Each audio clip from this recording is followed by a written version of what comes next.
Mereka disiksa, mereka diinjak, dipukul, disetrum sama oknum polisi. Mereka dipaksa mengaku atas perbuatan yang mereka tidak lakukan. Mereka dipaksa mengaku untuk kasus pembunuhan yang mereka dipaksa ngaku melakukan pembunuhan. Pukul, saya ditabok, dikelepakin kepala saya kan. Saya udah jatuh, diinjak dada saya. Dilakbanin sininya, sini saya. Lakbanin, disetrum. Sama polisi suruh ngaku. Biar nggak disiksa lagi gitu, biar selesai aja dari tempat ini gitu. Ya udah, akhirnya saya ngaku.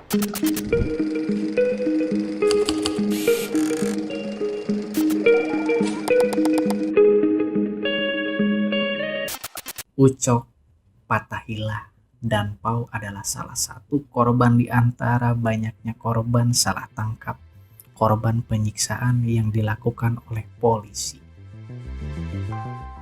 Ketika itu di tahun 2013, mereka sedang bermain. Ya, mereka sebenarnya pengamen. Mereka bermain di pinggiran kali di Jakarta. Kalau gak salah ya, di Jakarta. Tepatnya di pinggiran kali Cipulir. Mereka menemukan mayat yang tertusuk oleh pisau yang penuh dengan luka-luka dan darah. Ketika itu mereka panik, ya layaknya bocil-bocil gitu dengan polosnya, lapor gitu ke pihak yang berwajib. Mereka lapor ke pihak yang berwajib, dan ya pihak berwajib di sini adalah polisi. Polisi datang ke TKP, kemudian polisi melakukan eksekusi, melakukan otopsi, kemudian menanyakanlah ke warga sekitar siapa yang mau jadi saksi mata. Dan ya karena pertama melapor adalah Ucok dan kawan-kawannya, sehingga ketiga anak-anak ini dibawalah ke kantor polisi. Yang awalnya dibawa untuk menjadi saksi mata.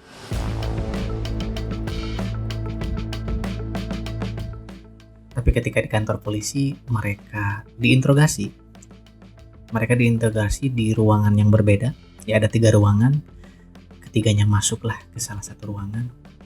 Mereka di sana ditanya, "Kamu yang bunuh?" Ketiganya kompak menjawab, "Ya." "Enggak." Ya karena memang benar-benar gak membunuh mereka. Kemudian hantaman pukulan datang ke mukanya. Setelah dipukul ditanya lagi, "Kamu yang membunuh?" Jawab mereka, "Enggak." Terus terjadi penyiksaan. Polisi memaksa untuk ketiga anak ini agar mengaku.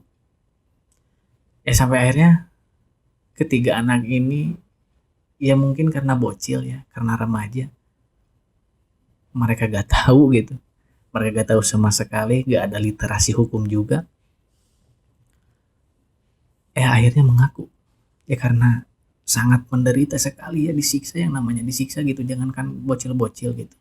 Aing pribadi pun, orang dewasa sekalipun ya gak akan tahan gitu disiksa, dihantam, pukulan, apalagi sampai disetrum. Gak akan ada orang yang tahan.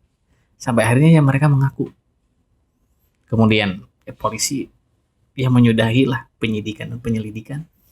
Berkas-berkasnya diantar ke pengadilan, ke kejaksaan.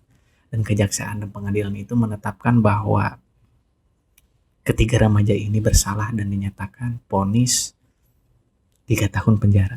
Mereka divonis 3 tahun penjara. Ya orang tua pasti gak akan terima lah.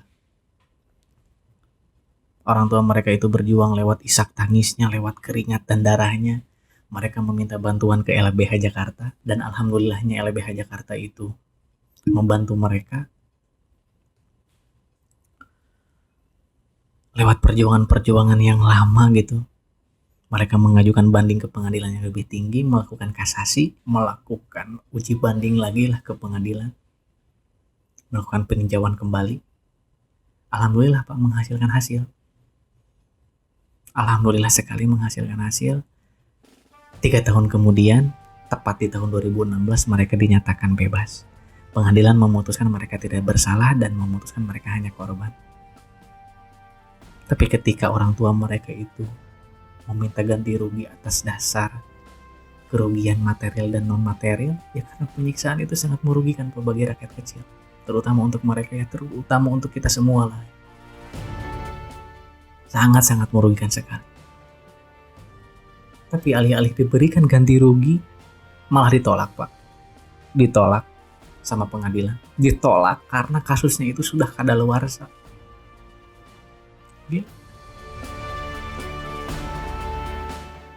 Ya aku membaca bahwa hanya 75 juta yang mereka terima. Sebuah harga yang sangat-sangat murah untuk penyiksaan. Udah benar-benar kasus salah tangkap, sudah dibacakan semua, tapi katanya kadaluarsa. Polisi itu berhak diadili. Polisi itu berhak dipenjara gitu. Karena mereka salah tangkap. Nama baik mereka, nama baik orang tua mereka, itu mau dikemanain?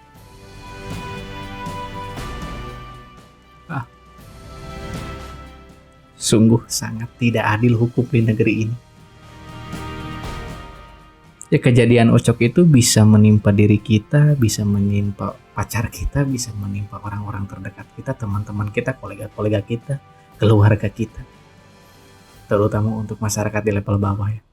Atas perlakuan semena-mena polisi ini. Takut sih Pak jujur. Aing sangat takut sekali sih Pak. Kenapa kita takut sama polisi? Sikap aroganisme dari mereka, sikap arogan dari mereka itu membuat masyarakat sipil takut. Yaitu bisa dibuktikanlah ketika mereka mengamankan sebuah aksi unjuk rasa, mereka mengamankan sebuah pertandingan sepak bola, mereka mengamankan sebuah konser gitu. Atribut-atribut yang mereka pakai itu kan seperti kayak mau perang. Atribut-atribut militer gitu. Ya dari sana kan secara tidak langsung menandakan bahwa masyarakat itu adalah musuh mereka, ya mereka memakai atribut perang Pak. Yang berarti kan masyarakat itu sebuah lawan dari mereka. Padahal mereka hanya demonstrasi, hanya unjuk rasa, atau hanya sesimpel ingin menonton konser gitu.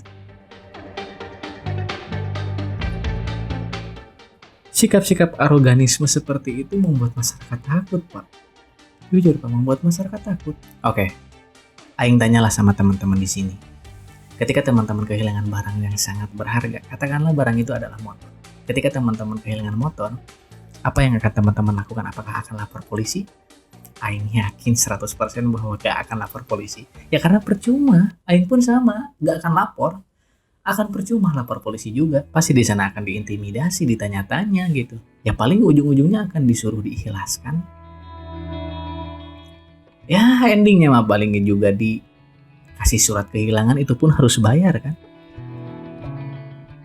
Ketika urusan-urusan kita gitu, keresahan-keresahan kita tidak diurusi sama mereka, tidak dilayani sama mereka, apakah kita akan protes? Enggak Pak, kita gak akan protes. Mana berani kita protes, kita masyarakat biasa Pak. Apalagi masyarakat yang gak punya duit gitu. Mana dilirik sama mereka, ya malah dibentak dan dicaci maki, malah diintimidasi. Dan itu yang terjadi sekarang Pak. Konflik sosial yang terjadi sekarang itu Pak. Kita takut sama polisi. Dengan sikap aroganisme mereka, dengan sikap arogan mereka, kita takut Pak. Bukannya seharusnya polisi itu melayani. Tugas dan wewenang dari polisi itu bisa menangkap tersangka, bisa menggeledah rumah tersangka, bisa menginterogasi tersangka, dan wewenang ini memang sudah diatur dalam regulasi dan undang-undang kita. Dan wewenang dari polisi itu seharusnya dijadikan sebuah dasar untuk melayani masyarakat, untuk mengayomi masyarakat, untuk menjadi pelindung masyarakat. Tapi tugas dan wewenang polisi itu menjadi bias Pak. Kenapa menjadi bias? Ya acap kali wewenang dari polisi itu membuat mereka sok berkuasa, membuat mereka itu arogan. Kenapa membuat mereka arogan? Karena ya mereka seolah-olah mempunyai hak dalam mengontrol kehidupan masyarakat, terutama untuk masyarakat di level bawah ya, yang tidak tahu menahu akan hak dan kewajiban, atau ya pada intinya mah masyarakat kecil mah tidak tahu literasi hukum lah. Sehingga ya oknum-oknum polisi tentunya memanfaatkanlah ketidaktahuan mereka atau kebodohan masyarakat itu, bisa loh diintimidasi, bisa loh diancam dengan hukuman, bisa loh diancam dengan kuasa dari polisi. Dan sikap arogan dari polisi ini biasanya karena kita juga sih Pak. Kenapa? Karena salah kita.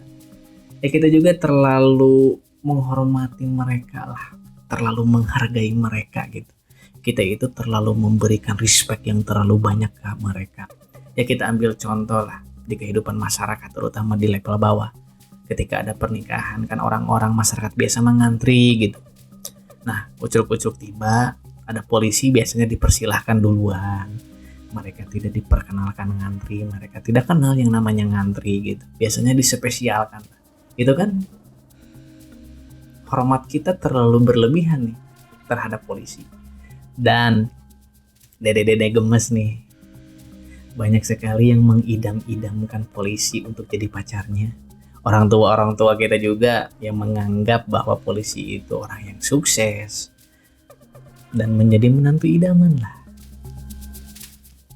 Nah, sebuah rasa penghormatan yang terlalu besar terhadap mereka membuat mereka semena-mena, membuat mereka gila hormat, membuat mereka anti kritik.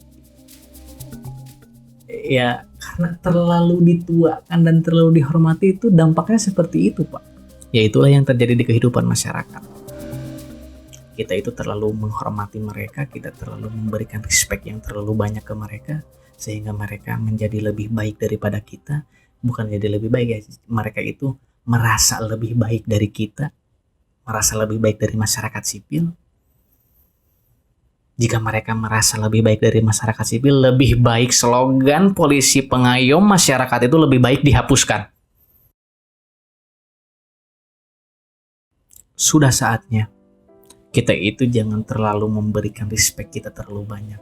Jangan terlalu menghargai, jangan terlalu menghormati ke polisi. Agar mereka itu tahu diri. Ya saatnya kita merubah persepsi lah. Yang tadinya kita takut sama polisi, ya sekarang kenapa harus takut? Kenapa harus takut sama polisi? Selama kita tidak salah, selama kita tidak berbuat kriminal, apa yang harus ditakutkan?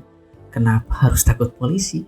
Kita mempunyai hak hidup, kita mempunyai otoritas sebagai masyarakat sipil, dan kedudukan kita itu berada di level yang sama polisi ini. Ya di dalam video kali ini, Aing Ipan Hidayatullah memberikan kritik lah terhadap polisi. Ya memang polisi ini banyak juga kok yang baik, banyak juga yang kerja benar. Tapi oknum-oknum polisi ini yang sudah meresahkan masyarakat, apakah mereka bukan polisi? Ya polisi mereka juga kan. Ya oknum-oknum polisi ini yang mencoreng nama baik Polri mah, yang mencoreng nama baik kepolisian mah. Bukan kita sebagai masyarakat yang menilai. Jadi jangan bungkam kami Pak, jangan bungkam kritik-kritik kami Pak. Jadi berbenahlah, perbaiki nih oknum-oknum polisi ini yang sudah mendarah daging sejak dulu. Mungkin sudah sejak lama lah kayaknya. Mungkin sudah sejak zaman Pak Soeharto kali. Jadi berbenahlah Pak. Semakin Bapak banyak berbenah, kepercayaan dari masyarakat juga akan otomatis datang kok Pak. Jadi jangan bungkam kami ya Pak.